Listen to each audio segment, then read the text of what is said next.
So, last night, President Trump promised the country a 25-minute primetime speech that would reveal, in his words, shocking vulnerabilities in America's election infrastructure. He delivered on the 25 minutes. What he didn't deliver, according to NPR's own review of the speech, was a single piece of new evidence of even one fraudulent vote in any election, anywhere. That's not a talking point. That's the actual finding of the people who fact-checked the speech in real time. So if the evidence wasn't really there, what was the speech actually for? Stick with me, because the answer says more about how modern political messaging works than it does about the security of your vote.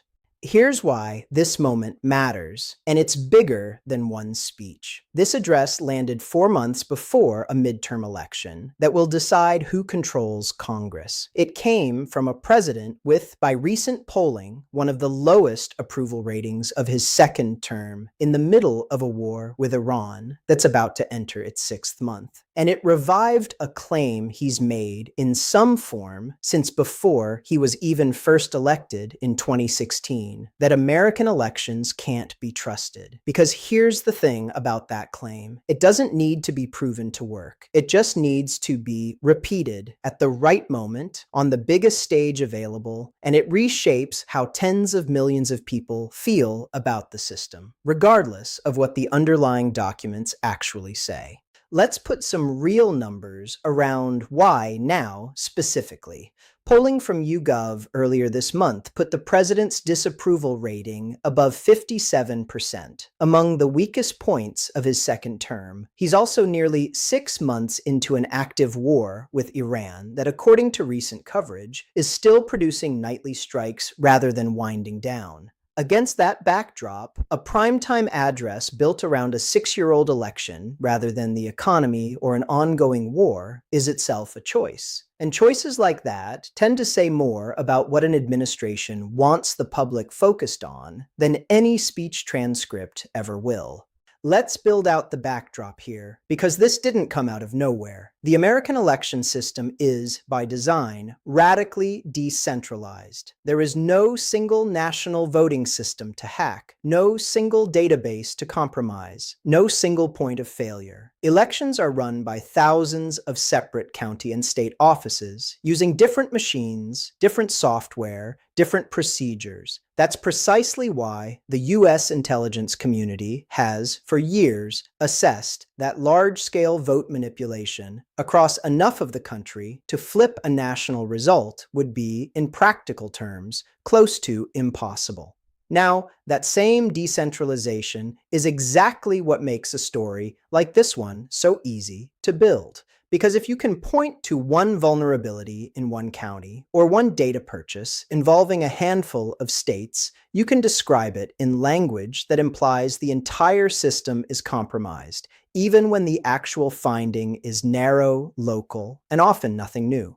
Hi, my name is David Whitmore. Hope you're doing well. Come for the fact check and stay for the 2-year-old FBI case that got dusted off and repackaged as breaking news. Let's start with what officially happened, because you need the full picture before we get into the fine print. Speaking from the East Room of the White House, flanked by senior law enforcement and intelligence officials, the president announced the immediate declassification of a sweeping set of intelligence and law enforcement records. He said American elections had been left vulnerable to being rigged and stolen, language he's used in various forms going back years. The centerpiece claim was dramatic, that China, starting during the 2020 election cycle, carried out what he called the largest compromise of election data in history, acquiring roughly 220 million voter files, complete with names, addresses, phone numbers, and party affiliations. That wasn't the only claim in the speech. He said the Department of Homeland Security had identified around 250,000 non-citizens registered to vote across California, New Jersey, Nevada, and Pennsylvania. He raised concerns about Venezuela allegedly developing methods to interfere with electronic voting machines. He pointed to FBI records from a Michigan investigation into an allegedly fraudulent voter registration operation. And following a pattern that's become familiar over the past several speeches, he tied all of it together with a broader claim about a deep state cover-up, alleging that intelligence officials under his Democratic predecessors, Barack Obama and Joe Biden, had deliberately suppressed this information from the public. Now hold on, because this is where the fine print starts to tell a very different story than the headline claim. Take the 220 million figure, since it's the number doing most of the work in this speech. To put that in perspective, there are roughly 240 million eligible voters in the entire country. The president's own claim implies foreign actors obtained sensitive files on nearly every single one of them, which is precisely the kind of number designed to feel civilization scale rather than bureaucratic. According to NBC News, which obtained and reviewed the actual underlying intelligence document rather than just the president's summary of it, the real finding was that China had purchased 2020 voter data from 7 states. Purchased, not hacked, not stolen. And here's the detail that changes everything. In most of those states, that data was already legally available for anyone to buy: a political campaign, a research firm, a journalist, or yes, a foreign government, provided they filled out the paperwork and paid the fee. So the actual underlying document describes something that happens routinely under existing state disclosure laws. The speech described it as an unprecedented, illicit compromise. Those are not the same claim, and the gap between them is the entire story. It's worth mentioning the voting machine companies here too, because they've absorbed years of these accusations without a single one holding up in court.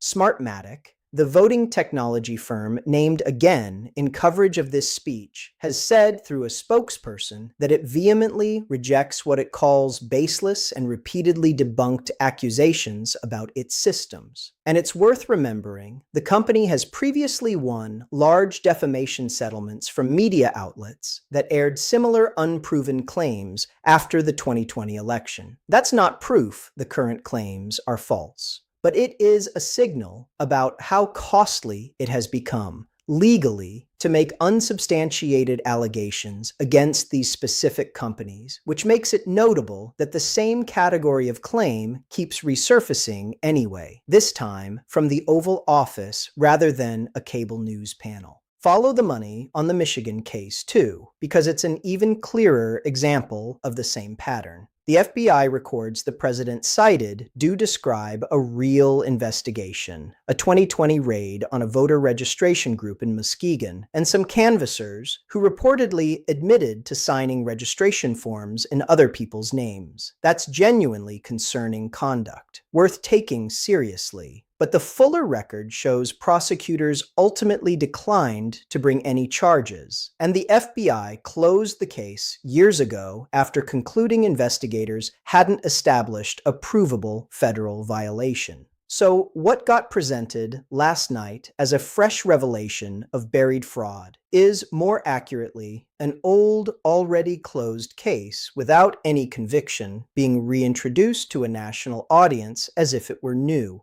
And that is exactly why the non-citizen voter figure deserves the same scrutiny. The Department of Homeland Security has promised a follow-up briefing to explain exactly how it arrived at that 250,000 number. As of right now, that briefing hasn't happened, and the methodology hasn't been made public. Researchers who study this specific kind of claim have flagged repeatedly over the years that these figures often come from database matching techniques that produce false positives, mistaking a citizen who shares a name and birth date with someone in an unrelated non-citizen database. That may or may not be what happened here. The point is, we don't know yet because the administration made the claim before releasing the method behind it, which is backwards from how you'd present something you were confident could withstand scrutiny. The Venezuela claim follows the exact same shape, just with less public detail attached to it at all. The president alleged Venezuela has developed methods to interfere with electronic voting machines without presenting specific evidence in the speech itself beyond the assertion. To be fair to that concern, election security researchers have said for years that voting machine vulnerabilities are a legitimate area of ongoing study. And that isn't a partisan point. It's a real cybersecurity discipline with real findings. But there's a meaningful difference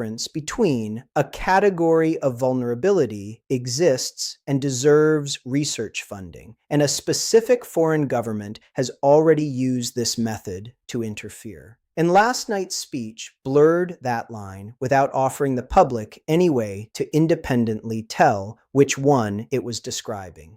Put those three claims side by side, the 220 million figure, the Michigan case, and the non-citizen count, and you get what I'd call the three-layer reveal of this entire story. Layer 1 is the official claim, delivered with maximum drama. Layer 2 is the fine print, which in every single case examined so far turns out to describe something narrower, older, or more mundane than the headline version. Layer 3 is what that gap actually tells you about the system. Not that elections are secretly compromised, but that the gap between a claim and its evidence has become itself a reliable and repeatable political tool. Here's what nobody covering this story enough is asking. Why now, specifically? Because the timing tells you almost as much as the content. This intelligence release comes just 2 months after the president met with Chinese President Xi Jinping in person. According to reporting on that meeting, he made no public mention at the time of the massive data compromise he described on stage last night. If the concern was real and urgent enough to build an entire primetime address around, why wasn't it raised directly face-to-face with the one person who could actually address it diplomatically? That's not a rhetorical trick. It's a genuinely strange sequence of events if you take the underlying claim completely at face value. Now let's actually count how many times we've been here before, because the pattern is the story. Back in 2016, after winning the election, the same president claimed he'd actually won the popular vote too, if you deducted what he called millions of illegal votes. A claim the very researcher whose study he cited said didn't support that conclusion. In 2018, it was China at the UN Security Council. In 2020, it became rigged and stolen, a claim that triggered years of lawsuits, audits, and recounts across multiple states, every one of which upheld the original result. According to a review published by Reuters earlier this year, the president had repeated some version of the stolen election claim more than 107 times in just a 6-month stretch.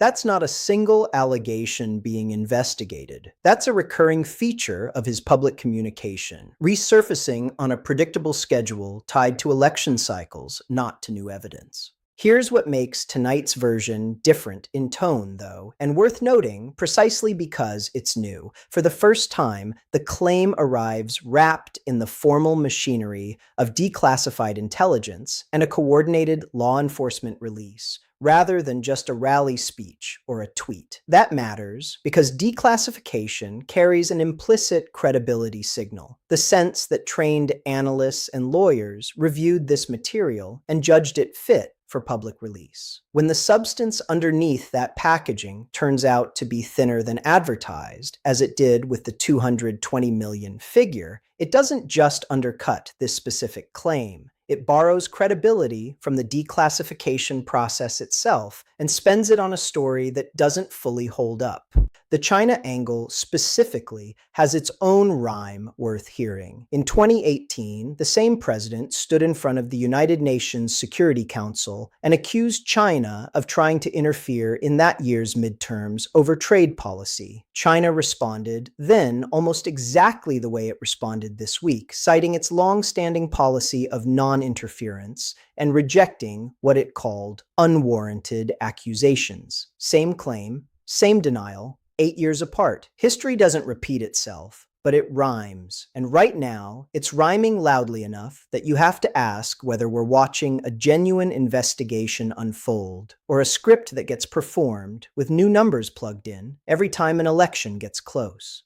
There's a structural piece behind this, too, worth naming directly. Reporting on the administration's internal planning describes a months-long effort driven in part by the president's acting director of national intelligence, who has no prior national security background, and a former journalist known for amplifying election fraud claims, specifically aimed at locating intelligence that could support the president's long-held belief that the 2020 election was stolen.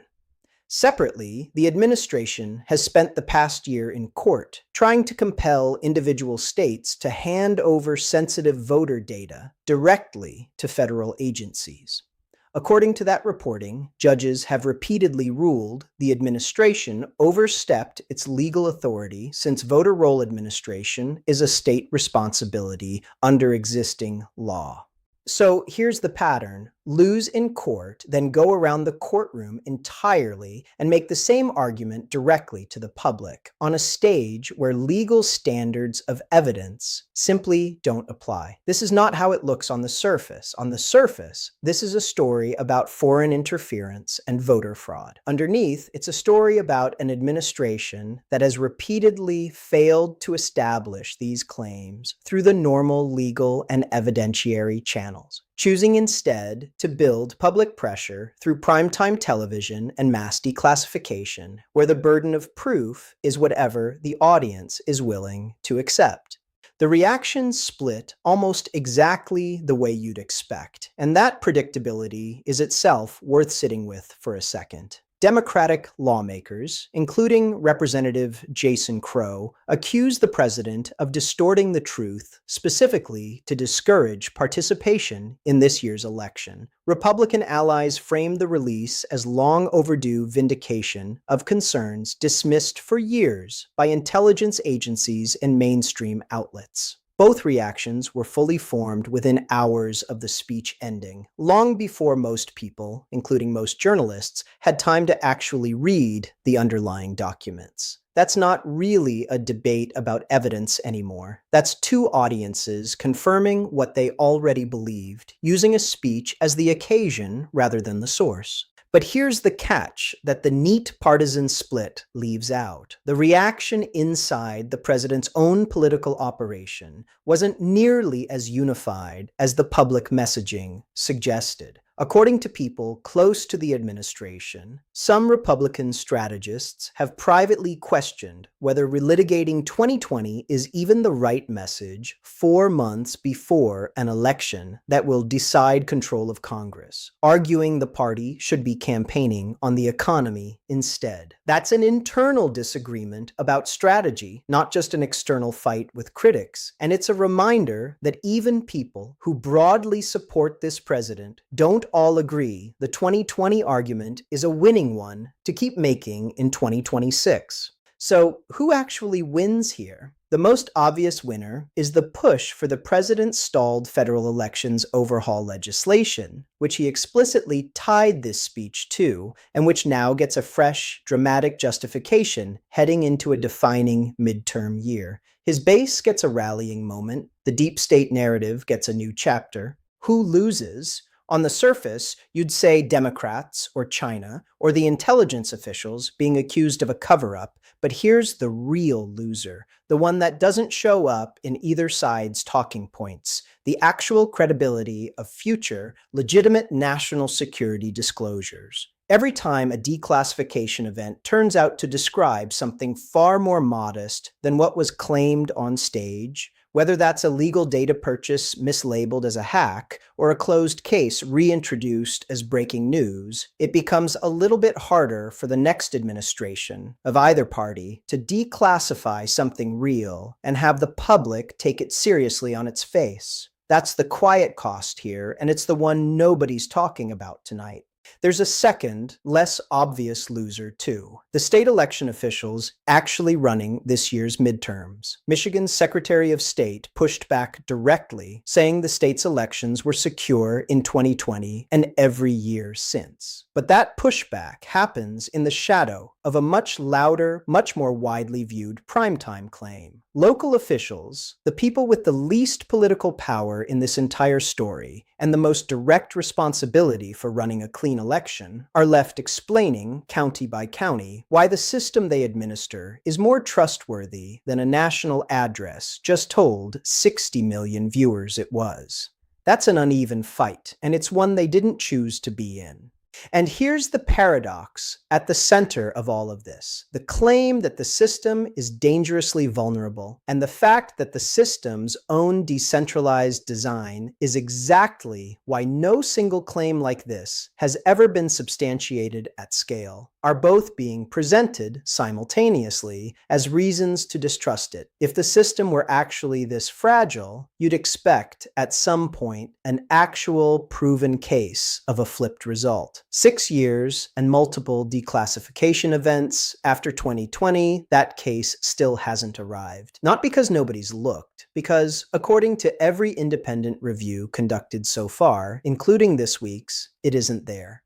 Zoom out, and this fits a pattern bigger than one president or one party. Whenever institutional trust in a system gets low enough, whether that system is elections, media, or markets, claims that the system is secretly broken don't need strong evidence to spread. They just need to arrive at the moment people are already primed to believe them. That's not a partisan observation. It's a pattern that shows up across democracies whenever approval ratings sink and elections approach. And it's worth recognizing the shape of it, regardless of which party happens to be using it in any given election cycle.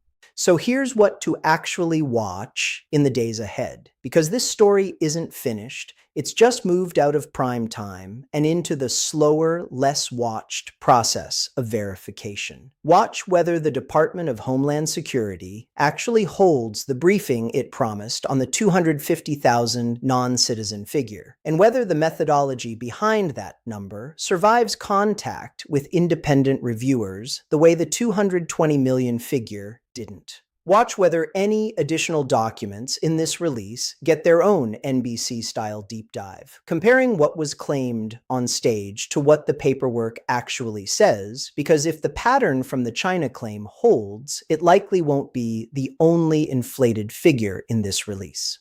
And watch whether the president's elections overhaul legislation, the actual policy goal this speech was tied to, gains real momentum in Congress in the weeks ahead, because that legislative outcome, not the historical argument over 2020, is the most concrete, measurable thing likely to come out of this entire episode. The evidence was thin, the claims were enormous, and the gap between those two things is the actual headline, even though it's the one headline last night's speech was never going to write for itself. If you found this analysis valuable, share it with someone who only saw the 25-minute version and not the fine print underneath it. And drop your take in the comments. Does a claim like this need to be proven before it's repeated on a national stage, or is repetition itself the point?